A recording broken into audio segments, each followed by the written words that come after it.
Good morning everyone. উঠেছি অনেকক্ষণ, প্রায় 4:30। বেটুর স্কুল গেল। আজ থেকে বেটুর সামার ভ্যাকেশনের ছুটি কমপ্লিট হয়ে স্কুল খুললো।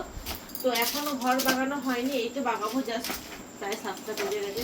তো এখন শর্টস বানাবো। শর্টস বানানোর জন্য ঘরগুলো তো বাগিয়ে নিতেই হবে, ঘর না বাগালে তো হবে না। তো ঝাঁট পাট দেবো, ঘর বাগাবো, ঘর বাগিয়ে পরে সব।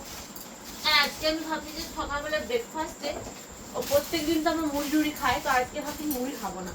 তো কালকে তো আটা রাখা আছে, তো ভাবছিলাম যে কালকে আটা দিয়ে আজকে একটু রুটি আর একটু আলু ভাজা করবো। অনেকদিন হয়ে গেল আলু ভাজা রুটি আমার খুব ভালো লাগে। তোমাদের কালকে ভালো লাগে অবশ্যই জানিও। তো কালকে ঠান্ডা ঠান্ডা লাগছিল বলে ব্ল্যাঙ্কেট পাড়া হয়েছিল। দেখো ঠান্ডা লাগে, একটু প্রায় ঠান্ডা লাগে, ঠান্ডাও লাগে গরমও করে।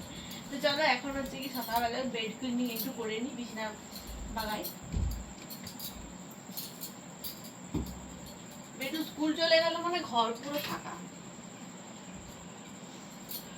তো চলো, এই দেখো লাইটটাও জ্বেলেছিলাম।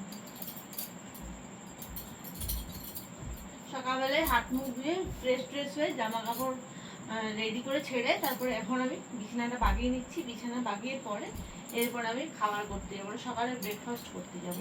আমি কি খাবার করি না করি ভাবছিলাম তো রুটি করবো, দেখা যায় রান্নাঘরে যতক্ষণ যাচ্ছি ততক্ষণ তো বোঝা যাবে না। তো চলো আমি এগুলো বাগিয়ে নিই, তারপর তোমার রান্নাঘরে তোমার কি রান্না করছি সকালে যে ব্রেকফাস্ট তোমাদের দেখাবো।